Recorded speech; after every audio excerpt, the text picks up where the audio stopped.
Bonjour à tous. Je m'appelle du coup Théophile Anglaise-Doriac. Je fais partie du club Culture et Management.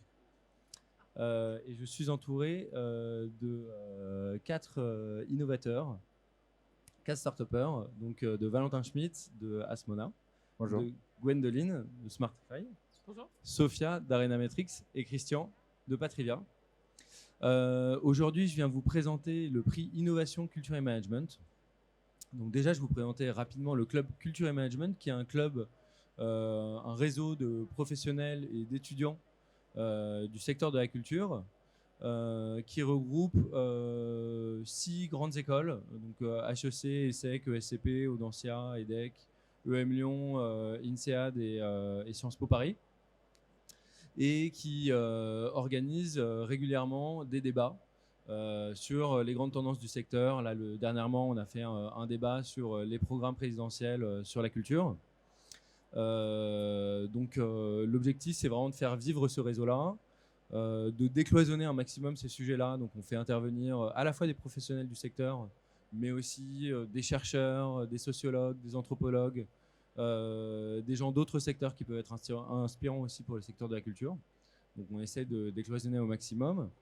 Et on a un événement annuel qui est très important pour nous, puisqu'on porte un maximum l'innovation pour notre secteur, qui est le prix Innovation, que je viens vous présenter aujourd'hui, avec ces 4 lauréats qui vont vous présenter à la fois leur projet, mais aussi ce que leur a apporté le prix. Donc le prix Innovation, c'est un prix qui a vocation à récompenser des startups du secteur de la culture. Il existe, on est à notre 6e édition. Il regroupe 4 grandes catégories qui sont l'aide à la création, les publics, l'engagement responsable et les territoires. Et on a une dernière catégorie qui est le prix coup de cœur du public. Donc on fait ce prix-là en partenariat avec le ministère de la Culture. Le prix est rendu lors du forum Entreprendre dans la culture que vous devez probablement tous connaître si vous êtes ici à ce salon. Les grands critères de sélection pour ce prix-là, c'est d'avoir moins de 3 ans, de faire moins d'1 million de chiffre d'affaires ou d'avoir moins de 10 collaborateurs, que les fondateurs soient âgés de moins de 30 ans et que le produit soit effectivement opérationnel ou qu'il y ait au moins un proof of concept. Donc voilà, ça c'est pour tous ceux qui voudraient candidater. On a un jury transversal qui regroupe des professionnels du secteur. Cette année, il va être présidé par Nicolas Parpex, qui est le directeur du Fonds Industrie culturelle et créative de BPI France et qui est surtout le pilote de la French Touch, qui est le grand mouvement mené par BPI France qui a vocation à promouvoir l'innovation dans les industries culturelles et créatives. Donc là, c'est un peu plus large que simplement le secteur de la culture. C'est également la mode, les médias, etc. Ensuite, le jury est constitué de 6 personnes à parité. Donc on a 3 hommes et 3 femmes. C'est vraiment des valeurs qui nous tiennent énormément à cœur à partir de cette année. Et qui sont à la fois dans le secteur de la culture, mais également côté institutionnel et côté recherche également, puisqu'on a également un chercheur sur les questions de parité dans le secteur de la culture. Donc voilà, le jury va se regrouper d'ici 1 mois et on peut candidater à partir du 29 jusqu'au 29 avril. Donc voilà, donc si vous êtes intéressé par ce prix-là, surtout n'hésitez pas à nous poser des questions à l'adresse qui s'affiche là, donc innovation@cultureetmanagement.com. Et nous, on sera très heureux de vous répondre, de vous accompagner dans la candidature. Donc voilà. Je pense que là, l'idée, ça serait peut-être surtout de laisser la parole à d'anciens lauréats. Je pense que ça peut être vraiment intéressant en fait pour ceux qui voudraient candidater de voir ce que c'est qu'une start-up 4, 5 ans plus tard et de voir ce que le prix au moment où ils étaient encore tout petits, au moment où ils se développaient à peine, a pu leur apporter en termes de visibilité. Donc je vais peut-être commencer par toi, Valentin. Merci Théo. Alors moi, je suis Valentin Schmitt, je suis le cofondateur d'Askmona. Askmona, c'est une solution d'intelligence artificielle à destination des institutions culturelles.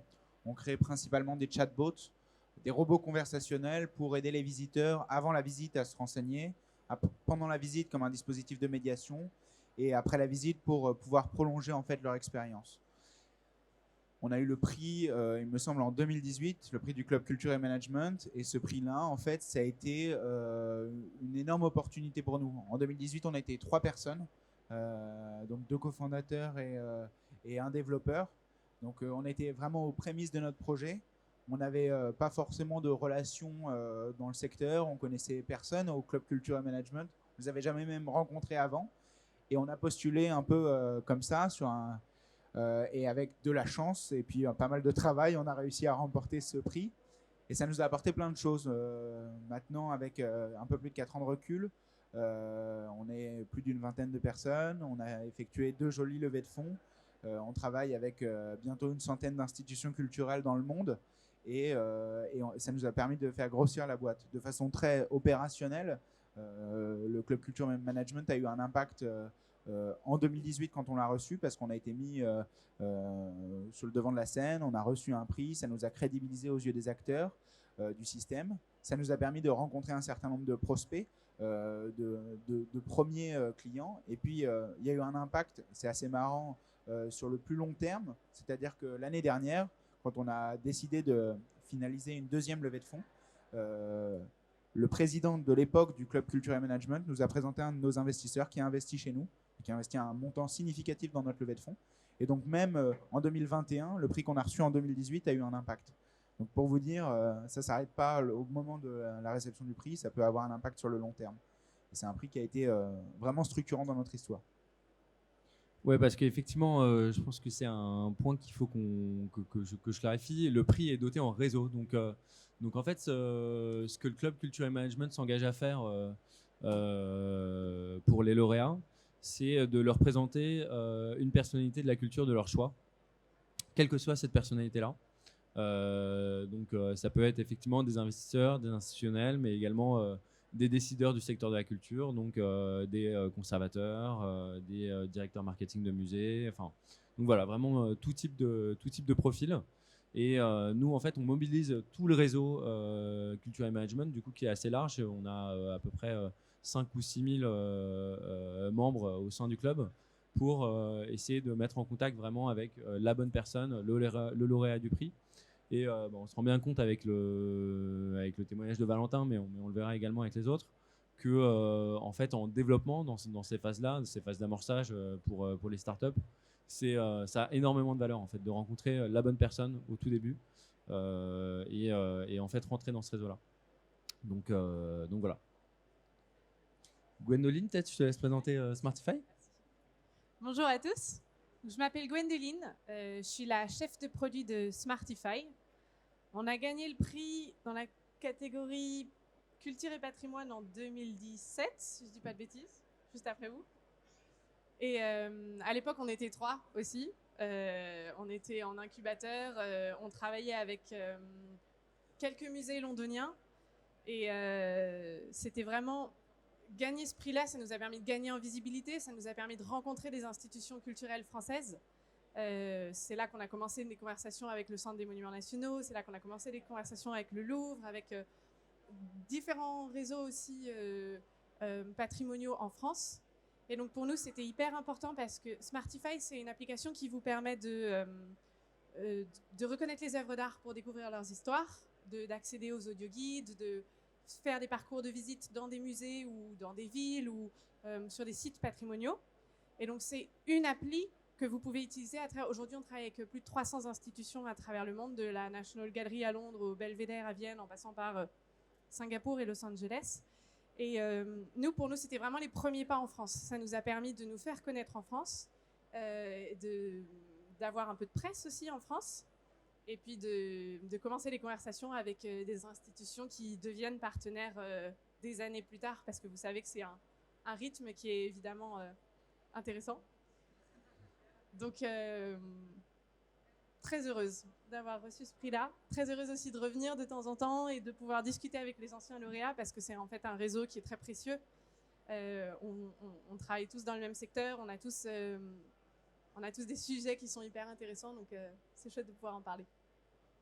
Ah, super. Mais effectivement, je trouve ça intéressant le dernier truc que tu dis, c'est que ce qu'on a constaté sur les années précédentes, c'était aussi la vertu du prix de créer vraiment un réseau entre les startups, un réseau d'innovation où les startups peuvent discuter entre elles. Souvent, effectivement, elles ont des problèmes qui sont communs, même si leurs produits ne sont pas forcément les mêmes. Mais je pense que de toute façon, une entreprise qui est en croissance, elle rencontre exactement les mêmes problématiques. Et en plus de ça, comme le secteur de la culture historiquement était moins un secteur qui était concerné par l'innovation, je sais, Valentin, on avait déjà parlé, mais que toi, tu avais énormément œuvré pour avoir cet écosystème de start-up à travers, je crois, une association qui s'appelait Patrimoine 2.0. Mais vraiment pour se retrouver avec Christian. Avec Christian, excuse-moi.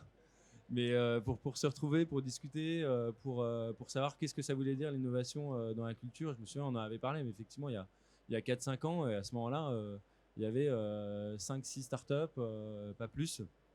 Donc voilà, ça, je pense que ça a énormément de valeur aussi sur ce point-là. Pas seulement un réseau avec les institutions, mais aussi un réseau entre les startups. Je te laisse continuer. Bonjour à tous. Alors moi, je suis Sophia Valadi, je travaille chez Arena Metrics, qui est le CRM des lieux culturels. Je ne suis pas la fondatrice d'Arena Metrics, j'aurais aimé avoir cette idée, mais ce n'est pas moi. Donc je représente Kevin et Ludovic, qui sont les deux fondateurs qui ont reçu ce prix en 2016. Donc ça commence à remonter un peu. On était parmi les premiers à avoir le prix pour une solution très innovante, puisqu'on faisait du yield marketing. Donc le yield marketing, pour ceux qui ne sont pas très à l'aise avec le terme, c'est du prix dynamique, un peu comme dans l'aérien, mais on voulait amener ça en fait dans la culture. Ce prix, finalement, quand on l'a reçu, ça nous a permis déjà de se faire connaître. Moi, typiquement, je travaillais avant au Grand Palais et c'est comme ça que j'ai connu Arena Metrics. Donc, c'était vraiment une visibilité assez énorme pour eux, qui étaient deux fondateurs, avec assez peu, finalement, de références à ce stade et qui, aujourd'hui, en a plus d'une centaine. Donc on travaillait beaucoup sur le yield marketing. Ça nous a permis notamment de valoriser notre premier travail avec le Théâtre du Châtelet. Et ça a aussi permis de rencontrer beaucoup d'autres acteurs, notamment des acteurs institutionnels, et de se redéployer en fait sur une autre thématique qui est très liée au yield marketing, mais qui est le CRM et qui est aujourd'hui notre cœur de métier. Donc on a commencé en yield, on en fait toujours, mais on accompagne plus d'une centaine d'institutions aujourd'hui en CRM. Donc on est une start-up vieille, une scale-up qui existe depuis 2013 et qui existe toujours aujourd'hui. On a un peu moins d'une trentaine. On s'est aujourd'hui développé à l'international. Je suis assez contente de vous dire ça, puisque depuis le début du mois, là, on a ouvert des bureaux en Europe et au Canada. Moi, typiquement, je suis arrivée chez Arena Metrics l'année dernière grâce à un déploiement qui fait de nous vraiment l'expert en fait, du CRM aujourd'hui. Donc on est très content d'avoir eu ce prix. On a été assez émus au début parce que c'était pas forcément gagné, en étant une toute petite entreprise comme ça, pas très connue, etc. Et ça a beaucoup aidé en fait à valoriser notre marque et aussi tout simplement à mieux répondre en fait aux besoins du secteur aussi en réussissant à se réorienter vers cette première demande qui était le CRM, qui n'était pas ou peu adressée à l'époque et qui aujourd'hui est la clé en fait de notre activité. Donc merci beaucoup. Je t'en prie. Bravo à vous en tout cas. C'est un super développement. C'est vrai qu'Arena Metrics, je pense que c'est aussi un des défis. Mais Christian, toi, tu connais aussi les questions de billetterie dans le secteur de la culture. La question du CRM, du lead management, quand vous en parliez, je pense il y a quasiment une dizaine d'années, ils étaient très en avance. Et je pense aussi, mais là je rebondis un peu sur le prix, mais c'est que je pense aussi que ça permet de justifier, de valoriser une idée en se disant bon bah ok, ils ont reçu un prix qui est donné par un jury qui a une vision et ça permet de valoriser, de justifier la qualité, la viabilité du projet. Ouais. Donc super. Pardon. Et justement, aujourd'hui, vous allez voir en vous baladant beaucoup de gens qui parlent de yield marketing, et donc beaucoup d'opérateurs qui en font, et qui en font donc 6 ans après nous, et ce qui est assez amusant pour nous parce qu'on a l'impression d'être un peu visionnaire. Mais aujourd'hui, c'est vraiment un besoin, en fait. C'est une demande qui est adressée par le marché, et on est très content de voir ça et de continuer à travailler en yield, mais de bien sûr d'être aussi la référence CRM. Donc vraiment, on est content d'avoir trouvé le moyen de subsister quelques années et de se repositionner encore quand le marché était mature sur la bonne thématique. Ah ouais, super intéressant. Je pense que ça fait bien le lien avec Christian. Du coup, Christian Clardo-Dromantin de Patrivia, je te laisse nous présenter ta Patrivia. Bonjour, donc je suis Christian, je suis le cofondateur de Patrivia. On est la première billetterie en ligne au service du patrimoine. Aujourd'hui, on travaille avec 600 châteaux, musées, monuments et jardins. Et on en a rentré un peu plus de 200 en 2021. On projette d'en rentrer entre 300 et 400 en 2022. Ce qui est intéressant, c'est que quand on a commencé, il y avait 99% des châteaux et des musées qui n'avaient pas de système de paiement en ligne, alors que 30% des achats touristiques se réalisaient par Internet en Europe dans le tourisme. Et on s'est dit, mais c'est pas possible, ça existe forcément. Et du coup, un peu comme chacun d'entre nous, je pense qu'on a créé des besoins qui étaient nécessaires dans la culture, mais qui n'étaient pas encore présents. Il faut savoir que en termes d'innovation, la culture et le patrimoine, ça a pris quand même beaucoup de retard pour plein de facteurs. Et que justement là, je ne sais pas si vous vous rendez compte, mais vous avez des startups qui sont incroyables et qui sont à la pointe de ce qui se fait aujourd'hui en France, dans le pays le plus visité au monde en termes de tourisme. Donc je pense qu'il faut que vous preniez bien conscience que vous avez les spécialistes et je pense qu'on peut les applaudir. Merci madame, s'il vous plaît. Aujourd'hui, en fait, en tant qu'entrepreneur, il faut se rendre compte que dans la culture, l'innovation n'était pas toujours au premier plan. Et donc, en fait, chacun d'entre nous, on a pu percer des lignes et puis commencer à se montrer. Dans le cadre de Patrivia, nous, on a créé la boîte en 2016. Par rapport au tourisme culturel, on a vécu plein d'aventures. Vous regardez, il y a eu les attentats, il y a eu les gilets jaunes, il y a eu Notre-Dame, nous, qui nous a fait perdre un contrat à 800 000 euros. Ensuite, on a lancé notre abonnement dans le patrimoine, il y a eu le Covid. Ensuite, on a lancé nos coffrets cadeaux, il y a eu la fermeture des rayons culturels. Et puis après, pendant l'été, il y a eu le pass sanitaire où il y a eu une chute jusqu'à 30% du chiffre d'affaires dans certains monuments. Malgré ça, ça fait 3 ans qu'on double nos ventes et on n'arrête pas de progresser. Parce qu'il y a un vrai besoin et une vraie volonté de chacun d'entre nous, je pense, de pouvoir promouvoir la culture et le patrimoine et de pouvoir participer à la démocratisation pour le plus grand nombre et à la fois à la sauvegarde du patrimoine de manière globale. Par rapport à culture et management, en fait, c'est un des rares prix qui existent aujourd'hui et je pense qu'il faut bien le mettre en avant. Ça permet d'ouvrir des portes, de faire des liens et de pouvoir se faire connaître auprès du plus grand nombre, qui est un peu l'enjeu de la plupart des startups, de se faire connaître à la fois parfois du grand public si c'est du B2C et parfois des professionnels quand c'est du B2B ou du B2B2C. Et donc c'est vraiment un des rares prix qui existe aujourd'hui, qui permet d'ouvrir des portes et qui permet de faire le lien entre les institutions, les startups, de communiquer, d'échanger. Et comme dit si justement tout à l'heure, on partage toutes les mêmes préoccupations, on est à des stades plus ou moins avancés et tous les problèmes que les startups ont pu rencontrer, on les rencontre à un moment ou à un autre. Donc ça nous permet de nous fortifier, de nous rencontrer et de grandir professionnellement. Donc voilà, c'est vraiment merci beaucoup pour ça. Merci à vous. Merci à vous. C'est un plaisir. Et puis honnêtement, c'est un honneur, comme tu le disais. Je pense que pour Culture et Management et puis pour tous les membres du groupe, en fait, enfin pour tous les membres du bureau, mais également pour tous les adhérents à l'association, c'est une chance en fait parce que pour nous, ça ouvre les yeux aussi un peu à tous les participants du secteur. C'est vraiment en fait la porte ouverte, la seule vision qu'on ait sur l'innovation. Ça nous permet d'être tout le temps au courant, d'être tout le temps à la page et puis d'aider, de faire fructifier ce secteur dans lequel on travaille tous, quoi. Donc c'est hyper important et on est hyper fiers, hyper content que ce soit là, la 6e saison, qu'on fasse ce prix, qu'il a de plus en plus de succès, qu'on a de plus en plus de participants, qu'on a des jurys toujours de plus en plus prestigieux. Là, ce partenariat avec la French Touch, on en est très heureux et puis ça montre aussi tout l'intérêt institutionnel que peut porter BPI France et puis voilà, ce fonds industrie culturelle et créative pour ce secteur-là. C'est je pense quelque chose qu'il faut souligner parce que c'est vrai que les industries culturelles et créatives pendant très longtemps on s'est dit c'est la mode, c'est les médias. Je pense que Christian, typiquement, toi dans le patrimoine, qui à mon avis truc le plus niche et on se disait le plus qu'il n'y allait pas avoir d'innovation, c'est celui qui a démontré le plus que en fait c'est possible, et non seulement c'est possible mais en plus ça fonctionne. Donc voilà, nous on est vraiment là pour porter ces messages-là, pour montrer que l'innovation dans la culture, déjà c'est passionnant, et en plus de ça, ça fonctionne super bien, il y a des vraies pépites. Donc voilà, on est très fiers de vous accompagner, et on continuera à le faire pendant très longtemps. Pour les jeunes startups, pour les jeunes pousses, du coup, n'hésitez pas à candidater jusqu'au 29 avril. N'hésitez pas à nous poser des questions sur cette adresse-là. Moi, je vous répondrai personnellement. Et au-delà de ça, je pense... comment ? Oui, bien sûr. S'il y a des questions dans le public ? Non, pas de questions. Non, au-delà de ça, je disais, je pense que n'hésitez pas à nous contacter aussi pour qu'on puisse éventuellement vous mettre en contact avec notre réseau de startups, avec les anciens lauréats. C'est quelque chose qui est déjà possible. Voilà. Je vous souhaite une très bonne journée à tous, et puis voilà, candidatez pour les jeunes startups. Merci.